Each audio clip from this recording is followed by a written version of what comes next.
Office of the Vice President budget hearing sa House of Representatives. Pinamumunuan ni Congressman Kimbo ng Marikina. Dahil sa nainis si BP Sara sa kanya ay nagmosyon na palitan ito. 6 minute daw kasi. Sabi ni Congressman Adjong, ang behavior daw ni Sara hindi maganda, irregular. Sabi naman ni Kong Manuel, dapat ay mag-stick to the topic, hindi yung nililihis ang usapan. So tinapos ang hearing na walang nangyari.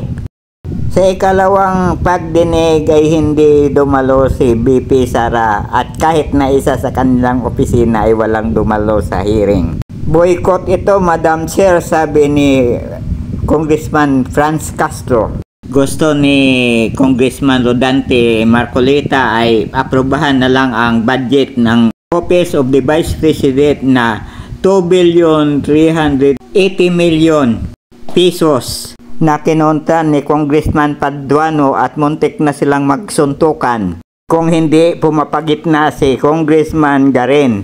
Dahil dyan ay impeach Sara daw at impeach Bratinila. Meron bang congressman na Bratinila yung pangalan?